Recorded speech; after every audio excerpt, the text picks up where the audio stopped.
내 땅에서는 내 마음대로 한다. 이게 이제 사실은 영토가 중요하게 된 거고요. 중심성, 국가기구 모든 사회조직보다 우위에 서게 됩니다.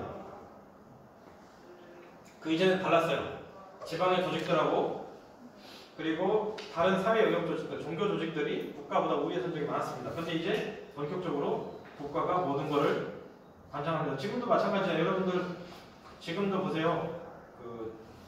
예를 들어서 교직을 한다, 선생님을 한다 그러면 임용고시 합격한 그 합격증이 더 중요하잖아요. 내가 교직 과목 이수해서 뭐 이수한 자격증 아무리 많아도 국가가 인정한 증, 물론 교직 과목 이수도 국가가 인정한 증이에요. 여러분이 계명대학교 졸업하면 계명대학교 졸업한 사람으로서의 그 제도적 인정, 이 인정은 여러분이 죽을 때까지는 없습니다. 죽어서도 남아요. 사라지지 않습니다. 뭐예요? 국가가 인정하기 때문에 그렇습니다. 즉 국가가 모든 사회조직 위에서는 이 센트럴리티 개념이 등장하기 시작하고요. 아까 말한 너는 싸움에만 해라, 너는 돈 관리만 해라, 너는 이거를 관리하면 뭘 해라.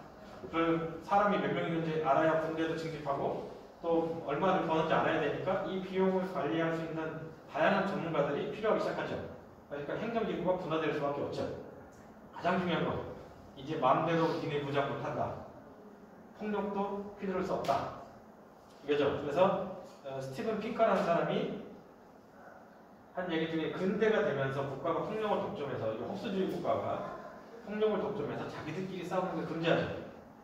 그러면서 사실 폭력이 오히려 감소했습니다. 여러분 생각에 세계대전, 잔혹한 전쟁이 많고 원자탄이 생겨서 전쟁에 의한 사망자가 훨씬 많이 늘었다고 생각할 수 있는데 아닙니다. 오히려 근대가 되면 폭력에 의한 희생자의 수가 훨씬 줄어듭니다. 인구당, 면적당으로 봤을 때 이제 그거를 이제 사료를 가지고 그분이 이제 얘기를 하면서 했던 게 핵심 중에 하나가 사적 거북을 금지시킵니다. 여러분도 마찬가지. 아무리 여러분이 어디선가 피해를 억울하게 피해를 본다고 해서 힘으로 응징을 하잖아요. 그럼 여러분이 더 큰 처벌을 받게 돼 있습니다. 이유는 여러분한테 그게 허용이 안 돼요. 즉, 팰 수 있는 건 누구만 팰 수 있다? 국가. 국가의 대리인만 팰 수 있다. 근데 국가의 대리인도 함부로 패면 안 되죠. 요즘은 경찰도 함부로 패면 안 됩니다. 일단 패고 시작한 게 아니라 일단 잡아놓고 시작을 해야죠. 그래서 이게 뭐냐? 결국은 가장 중요한 요소. 막스 베버라는 사람은 국가와 조직강태가 차이점이 뭐게 물어봤어요. 대답이 뭐겠어요? 차이점이 없다. 그렇잖아요. 조직강태도 그러잖아요. 자기들 나와버려서 세금을 걷잖아요. 보호세. 국가도 세금을 거두면서 내가 너를 외적의 침입으로서 보호해준 거야. 이러고 세금 걷죠? 세금 안 내면 어떻게 돼요? 장사 못하게 하죠? 국가는 가서 딱지를 붙이고 압수를 하고 깡패들은 와서 상 없고 막 이렇게 난리 치죠? 똑같은 일을 합니다. 제가 둘이 진짜 똑같다는 얘기가 아니고 사회학적으로 봤을 때 그 둘의 차이가 결국은 정당성이 있다. 이건데 정당성 어디서부터 나오냐? 주목으로부터 나온다. 폭력으로부터 나옵니다. 이게 이제 막스 베버가 얘기했던 거고요. 이 국민국가가 이렇게 제도적으로 형성이 돼요. 이거를 잣대로 삼아서 이제 정상과 비정상을 나누기 시작합니다. 그래서 니네 나라는 이런 게 없네? 그럼 우리가 가가지고 발전시켜줄게. 꿀꺽 이렇게 하는 거예요. 그래서 여기 이제 국가의 존재가 베스트 파렌드약 이후 다른 국가들에서 정상국가로 승인된 경우에만 너 우리 편, 우리 클럽 멤버 이겁니다. 그러니까 동호회에 가입하듯이 내 편이어야만 받아주는 거죠. 내 편이어야만 받을 수밖에 없고 그러면 뭐예요? 우리 클럽에서 가장 우두머리 말을 잘 들어야죠. 정상이냐 비정상이냐는 끊임없이 누구에서 결정이 돼요? 이 우두머리의 의지에 따라서 결정이 된다는 거죠.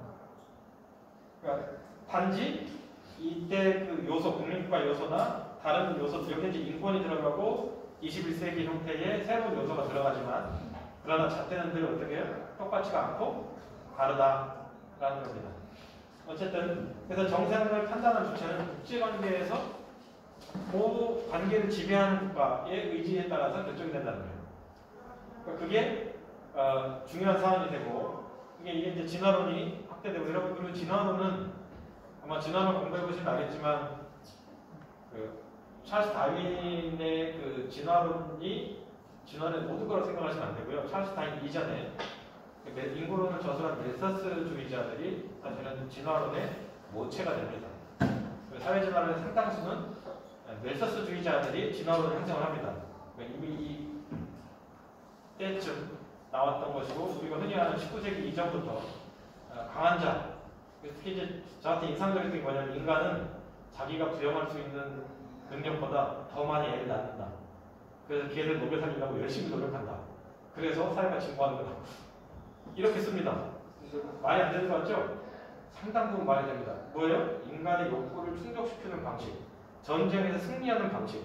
그래서 내가 생존하기 위해서 생산량을 더 늘려야 됩니다. 누군가는 기술을 개발하고 누군가는 그걸 활용해서 더 생산체계 시스템을 도입하고 이 방식이 사실은 근대 진화론자들의 핵심이에요. 그래서 아마 수능 볼 때 진화론 하면 뭐예요? 인간의 순환을 하면 인간의 노력을 과소평가한다. 뭐 이런 비판을 듣는다. 이런 게 이제 수능 문제에 가끔 나오잖아요. 사회문화에서 똑같은 논리입니다. 이제 일본의 이제 정상국가와 보통국가화는 제가 이제 우리 원래 이탈리아로 넣으려고 했는데 이탈리아는 좀 제가 전문 분야가 아니어서 뺐습니다. 일본의 그 정상국가가 정상국가 주장하는 보수들의 입장에서 일본의 치욕적인 역사가 바로 1946년에 2월달에 미군 사령부 아시아 태평양 총사령부에서 니네 헌법 이렇게 만들어 이렇게 준 거예요. 주고서 여기 보시면 뭐 육해공군 또는 기타의 전력은 결코 허용되지 않고 이렇게 보존 상태 권리도 주어지지 않는다. 아까 근대 국민국가의 요소 중에 하나는 뭐라고 해서 폭력수단 독점하는 거라고 했잖아요. 그리고 다른 나라를 침략하는 것도 있다고 그랬잖아요. 근데 지금 그런 거 다 무시된 거예요. 그리고 여기 이제 그래서 일본 헌법 2장 9조 1항에 일본 국민은 쭉 나오잖아요. 2항에 전항의 목적을 달성하기 위해 육해공군과 그 밖의 전력은 지니지 않는다. 미군이 준 문서가 똑같죠.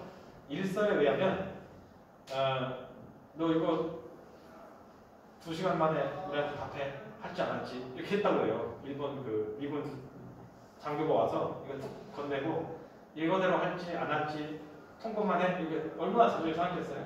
그래서 일본 사람들이 그걸 지금도 그걸 치욕으로 생각하는 사람이 상당히 많다고 그러죠. 보수 쪽에서, 우익 쪽에서. 어쨌든 미군이 하라는 대로 거의 헌법이 바뀌어집니다. 그래서 일본이 이 정상국가와 보통국가로 가자라는 것은 결국은 이 전후 질서, 즉 태평양 전쟁에서 전쟁 책임을 인정한 이거를 부정하는 쪽으로 정상국가 담론이 나온 거예요. 사실은 동아시아의 정상국가 담론은 일본이 이거를 쓰기 위해서 만든 거예요. 그래서 제가 정상국가라는 게 좀 불편한 것도 사실은 북한에 쓰는 다른 나라에 쓰는 것도 쓰는 사람 마음이지만 왜 우리가 일본 사람들이 하고 싶은 얘기를 대신해줘야 되나. 특히 이제 재무장 그리고 이제 교전권. 일본 영토 외에서 교전하는 게 주로 어디 나라겠어요? 생각해보세요. 중국이랑 싸우겠어요? 아니면 일본이 동남아시아 가서 또 가서 싸우겠어요? 그러니까 모르겠어요. 어제는 국제법을 조공한 사람이 아닙니다. 단지 이제. 근데 북한은 이제 정상국가화는 뭐냐? 이렇게 하면 보통 국가라고 해서 국가 지도자 중심으로 가고 이게 독재냐 아니냐는 상관이 없습니다. 그래서 뭐 그런 식으로 얘기하면 전 세계 독재국가는 다 정상국가 아닌 거군요. 이때 이제 국제의 특징 중에 하나가 국제법과 국제규범을 지킨다. 근데 아까 베스트팔렌 조약도 제가 얘기했잖아요. 이게 국제법과 국제규범을 누구 중심으로 가냐. 그래서 미국에서 흔히 하는 얘기들이 미국 친구들이 그러잖아요. 미국의 법이 세계의 보편적이고 보편적인 것이 미국의 정신이다. 뭐 이런 얘기를 하는 미국 애들이 상당히 많거든요. 그게 결국은 국제법과 국제규약에 다 들어가 있습니다. 저 미국 전문가 앞에서 이런 말 하면 안 되는데 어쨌든 그리고 국제사회 동등한 일원이다. 다 동등한 일원이죠. 북한과 남한도 대한민국도 똑같이 유엔에 동시가 1992년 했습니다. 그리고 이제 헌법 체계, 헌법 중심으로, 법률 중심으로 법 앞에 법의 통치, 룰 바이 러가 지배적인 사회다. 이게 이제 근데 사실은 국가의 특징 중에 하나고요. 이제 군사 사회가 아닌 민간 사회 중심으로. 그러다 보니까 북한은 뭐예요? 수령 유일 지배 체제니까 이거는 정상국가 아니다. 3대 세습의 절대 독재 체제니까 정상국가 아니다. 선군 정치의 계승자니까 정상국가 아니다. 뭐 이거에 대해서 저도 일정 부분 동의합니다. 단지 이거를 정상국가라는 말은 좀 안 썼으면 좋겠지만 북한에 대한 체제가 이런 체제가 있습니다. 그래서 이런 체제를 통해서 반대 왼쪽으로 바꾸려고 하는 흐름이 이제 사실은 북한에도 있었다고 그러죠. 그래서 헌법 체계도 바꾸고요. 그럼 진짜 그거를 뭐 인정하냐 안 하냐 그거는 그 다음의 문제입니다. 단지 일본하고 북한의 케이스를 지금 두 케이스를 제가 넣은 거고요. 그래서 일본의 보통국가와 북한의 정상국가화를 이야기한다면 그러니까 일본 같은 경우는 헌법 개정, 북한도 헌법 개정을 합니다. 단 북한이 훨씬 쉽죠. 통치 체계상. 그리고 일본은 재무장, 그다음에 두 사람이 선제 공격 가능한 부분. 무엇보다 이제 타의 기업, 그다음에 전후 책임으로부터 벗어나는 것. 이게 사실은 북한의 보통국가와 일본의 보통국가와 그 정상국가를 주장한 사람들이고 아까 기사 제가 올려둔 것 중에 하나가 일본 그 언론인이 한국신문에 기고한 건데 일본의 정상국가인 일본, 즉 재무장한 일본은 절대 한국의 적이 아니다. 이런 위협이 되지 않는다. 이런 얘기를 합니다. 그런 얘기 상당히 얘기를 하고 있고요. 일본의 우익 쪽에서. 그거를 지지하시는 분도 있고 뭐 반대하는 사람도 있는데 어쨌든 일본의 정상국가의 맥락은 우리가 흔히 생각하는 그러니까 보통국가 군사를 갖는 거를 뭐라고 하겠습니까? 일본 물론 자위대가 있긴 하지만 군대를 보유하는 것도 저는 뭐 나쁘지 않다고 봐요. 자기 나라 군대를 자기 나라 국민이 갖는다는데 누가 반대할 수 있겠습니까? 그런데 중요한 것은 일본이 그렇게 된 계기가 뭐였느냐라는 거죠. 마찬가지로 우리도 북한한테 똑같은 잣대를 들이대는 거죠. 많이 한다면. 그런데 그 정상국가 담론, 즉 우리가 이걸 탈피하고 재무장에서 힘자랑 좀 해야 되겠다. 우리가 이미 책임 얘기 다 했다. 그러니 우리는 이거를 쓰지 말자. 그래서 우리는 새로운 국가로 가야 된다. 이런 얘기를 우리가 대신 해줄 필요가 있을까? 그리고 북한에 대해서 다른 잣대, 그러니까 정상국가 담론 이외에 다른 걸 우리가 얘기하면 어떨까? 라는 생각을 좀 해봤고요. 그런 의미에서 이데올로기 시대와 국제질서라는 얘기를 제가 하고 싶었던 건 밑에 보면 가치와 규범 사이에 이데올로기가 있습니다. 즉, 내 가치, 내가 믿는 거를 누군가가 그게 보통 규범화됐을 때는 문제가 없어요. 근데 내 가치를 그 가치를 믿지 않는 사람한테 적용을 해서 너 이거 따라야 돼. 너 안 따르면 너 나쁜 애야. 이 방식은 제가 이제 이데올로기를 정의할 때 이게 뭐 막스 이데올로기냐 뭐 이렇게 여러 가지가 있겠지만 저 같은 경우는 사회학적으로 바로 이렇게 정의합니다. 즉 예를 들면 기독교를 폄하하는 게 아니고 담배를 피우는 걸 예를 들기 위해서 하는 거예요. 담배를 피우는 행위는 죄를 짓는 거다. 몸을 상하게 하니까. 근데 차라리 친구가 담배 피우는 거를 피우면 안 돼. 몸 상하게 해. 이렇게 하면 괜찮죠. 친구로서 조언해주는데 딱 기독교를 믿는 친구가 안 믿는 친구한테 야 담배 피우는 거 하나님 죄라고 했으니까 너 피우면 죄 짓는 거야. 하지 마. 지옥 가. 이렇게 얘기하는 거예요. 전형적으로 자신의 가치를 타인에게 강요를 해서 규범화시켜버리는 거죠. 그러니까 이게 바로 이데올로기 기능을 하는 겁니다. 즉 집단주의다. 나는 집단 싫은데 나 혼자 살고 싶은데 근데 너는 이 집단에 안 들어오면 너는 나쁜 애고 너는 고독한 애고 뭐 적응하지 못하는 따야. 이렇게 얘기하면 같은 개념이죠. 그러니까 자신의 가치는 자신이 선택하는 거고 자신의 미의 가치든 뭐의 가치든 근데 그거를 남에게 강요하는 행위가 바로 이데올로기죠. 제가 이데올로기 시대다 얘기한 것은 보편이라는 거 중요합니다. 인권 중요하고요. 저는 그거에 대해서 절대 부정해서는 안 된다고 얘기를 하는데 문제는 이 인권이 얘한테는 적용되고 얘한테는 적용 안 되고 얘한테는 적용되고 얘한테는 적용 안 되고 이런 방식의 자의적인 것과 임의적인 것 그 다음에 힘의 논리에 의해서 규범화가 되는 거에 대해서 사실 우리가 좀 미리 잣대를 댈 필요가 있지 않느냐. 제가 이제 굳이 정상국가라는 표현을 왜 우리가 써야 되느냐라는 얘기를 의문점을 원래는 이거는 도입부인데 제 연구의 도입부인데 자꾸 이게 이제 핵심 부분은 바로 이 부분이거든요. 아까 앞에 부분은 도입부고요. 그러니까 우리가 이런 거에 대해서 왜 굳이 이런 용어를 써가면서 똑같은 논리를 그대로 논리를 지지해줘야 되느냐라고 얘기를 한 거고요. 보편성은 목이 맞습니다. 수단이 아니에요. 근데 지금 보편성은 뭐라고 봐요? 수단으로 보죠. 즉 신을 팔아서 내 부를 축적하고 그게 테러리스트든 다른 사람이든 어딘가에 자신이 충성을 다해야 될 존재, 초월적 존재에 대한 믿음, 신앙을 보여야 되는 게 아니라 초월적 존재를 내 편으로 끌어들여서 신은 내 편이고 너희는 신이 네 편이 아니니까 너희들은 내 편을 나를 따라야 돼. 이건 전형적인 고대 종교의 논리거든요. 고등 종교의 논리도 전혀 아닙니다. 그러니까 이걸 깬 사람이 대거의 프로테스탄티즘의 윤리와 자본주의 정신인데 문제는 이게 오용이 되면서 오히려 신 자체를 나의 이익이 되는 도구로 삼는, 즉 보편성, 인권도 도구로 삼는, 인권을 도구로 삼는 게 아니라 인권은 목적이 되는 거예요. 보편성은 목적이 되는 거지 그게 수단이 되는 게, 수단은 소위 말하는 우리가 흔히 생각하면 여러 개 중에 하나로 선택해야 되는 거고요. 보편성이라는 것 자체가 사실 국제규범의 제1인 목표가 돼야 되는데 우리는 그거를 뒤집어서 생각할 때가 있습니다. 그걸 무기로 쓰는 거죠. 왜? 그게 나한테 이익이 되니까. 어떤 사람이 이 현 체제를 유지하려고 하는 사람에게 유리하기 때문에 그렇다는 거죠. 여러분은 모르겠어요. 어떻게 할지. 그러나 패션 마크를 늘 달았으면 좋겠어요. 질문. 왜 내가 이거 꼭 해야 되냐? 패션 마크. 왜 내가 다른 모든 사람이 하는 게 똑같이 가야 되냐? 그러면 어떻게 돼요?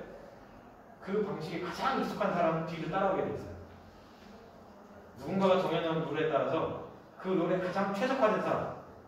제가 만약에 10,000원짜리 딱 꺼내가지고 여기서 그 눈 화장 가장 빨리 끝낸 사람이 10,000원 주겠습니다. 이러면 제가 누굴 주겠다는 거예요? 최소한 여기에 있는 여학생을 주겠다. 이렇게 생각하는 거죠. 아니면 여기서 10,000원을 푸시업을 가장 팔굽혀펴기를 50개를 가장 먼저 채운 사람 주겠다. 이러면 어떻게 돼요? 그게 가장 최적화된 사람한테 주겠다는 거죠. 내가 누군지 몰라도 최소한 가를 수는 있죠. 그죠? 특정한 사람한테 유리하게 만들 수 있죠. 규범이냐, 룰이냐, 세팅이냐 이거는 결국은 국제세계든 우리 일상사회든 힘의 논리가 지배하는 세계에서 나온 논리를 따라갈 수밖에 없어요. 그러니까 거기에서 우리가 그대로 그걸 추정할 것이냐 아니냐. 그래서 제가 사실은 저도 강원도에 있으니까 늘 우리가 이념의 시대에 살고 있는 사람으로서 사실은 중앙 중심적, 중앙 집중화된 형태에서 우리가 따라가면 결국 우리나라는 약한 나라가 될 수밖에 없어요.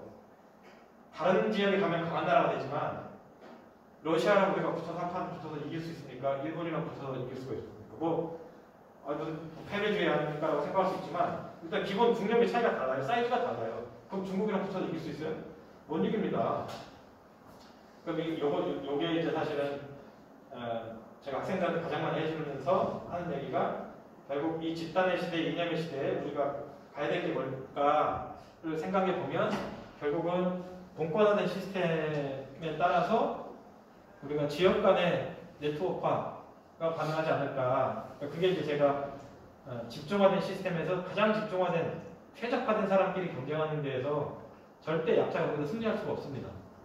그러니까 정상국가, 비정상국가 혹은 정상이라는 말에서 제가 좀 안 썼으면 좋겠다라고 생각했던 가장 불편했던 것 중에 하나가 일본 관련해서 불편한 것 중에 있고 그것도 북한에 관련해서 불편한 것도 있지만 사실 그거보다 더 중요한 거는 그 용어 하나하나가 우리가 일상에서 나도 모르는 사이에 상징 권력이 돼서 현재의 강자 중심의 룰 세팅하는 체제를 그대로 유지하면서 이미 거기에서 권력과 그거를 축적한 사람들의 그 비싼 명품 사는데 내가 그거를 계속 용돈을 대주듯이 내 얼마큼 투자해서 그러니까 이렇게 사는 게 필요할까라는 생각에서 갔고요. 그래서 저 같은 경우들 약자들의 다수 네트워크, 즉 물고기 떼가 거래 때는 막 가다가 장애물이 있으면 거래는 그 속도를 못 이겨서 장애물에 부딪힌다고 그러죠. 근데 그 영화 여러분 동영상 같은 데 보면 수십 마리의 물고기가 가다 장애물이 있어서 어떻게 샥 사라지잖아요. 이렇게 올라갔다 이게 방향 전환 상당히 빨리 하죠. 그게 뭡니까? 결국 탄력성입니다. 탄력성은 다수의 네트워크화된 다수의 이게 바로 스페이스 중심의 논리고요. 이게 앞으로 여러분 세대의 MZ세대의 특징 중에 하나가 아마 그게 될 것이고요. 그런 의미에서 우리가 국제관계에서도 마찬가지거든요. 강대국 중심의 논리를 안 따라가면 청원이라도 해야죠. 살 수밖에 없으니까 그래야. 그러니까 그게 우선하기 전에 우리가 먼저 사실은 지역을 뚫어야 되지 않느냐. 제가 원래는 이 국제학부에 있죠. 지금 국제학과가. 그죠? 근데 사실은 전 세계의 모든 지역과 저는 우리 대한민국의 지역이 계속 연결이 됐으면 좋겠어요. 저는 그래서 그 강원도에서 그런 거를 만들어서 하고 싶은데 그래서 전 세계로 나갔으면 좋겠어요. 왜 자꾸 한반도에 갇혀 있으려고 하냐. 좀 나가라. 나가서 재교육도 하고 뭐 스페인어도 하고 중국어도 하고 일본어도 하고 그 나가서 그 지역을 뚫어라. 그래서 여기랑 연결을 해라. 여러분 지역이 어딘지 모르겠어요. 대구일 수도 있고 다른 지역일 수도 있고. 그렇게 뚫어서 네트워크화된 거기에 여러분이 주인 없는 네트워크화, 뭐 지금 비트코인 같은 거 크립토커런시죠. 전형적으로. 그 시스템이죠. 그러니까 그 시대에 맞게 여러분이 좀 변화시켜야 되지 않겠느냐. 여기에 정상이라는 건 결국은 뭐가 정상이냐, 기존의 룰을 따라가는 게 정상이냐, 저는 그게 아니라고 보는 거죠. 그러니까 개척을 하려면 우리가 정상, 비정상이라는 도덕가치에서 벗어나서 내 삶을 뭔가 이렇게 딱 목표를 정해놓고 도전해 나갈 수 있는, 그래서 퀘스천 마크 꼭 이 길을 가야 되냐, 그게 아니라는 거죠. 정해진 길이 정상이 아니고요. 정상이라는 것은 내가 정상으로 만드는 것입니다. 그래서 해주고 싶은 얘기는 rationality is real. rational is real. 합리적인 게 현실적인 거예요. 해결이 얘기한 겁니다. 물론 해결이 다른 얘기를 했어요. 그러나 해결이 얘기해 준 것 중에 단 하나, 합리적인 게 현실적인 겁니다. 여러분은 좀 삶을 그렇게 살았으면 좋겠다라는 게 제가 얘기해 주고 싶은 거고요. 정상이라면 국가 간에 또 한 나라만 하면 안 될 것 같아가지고 얘기를 한 거고, 사실은 실제 우리가 국제관계처럼 우리 일상도 치열한 전쟁터입니다. 그래서 여러분이 생존하고 나중에 스스로를 강하게 만들 수 있는 것은 다양한 약자들의 연맹, 연합, 그걸 하려면 나가야 된다는 것이고 뚫어야 된다는 것이고, 그거에 들어가지 말았으면 좋겠다. 이 얘기가 제가 이제 오늘 하고 싶은 얘기였습니다. 예, 이만 마치겠습니다.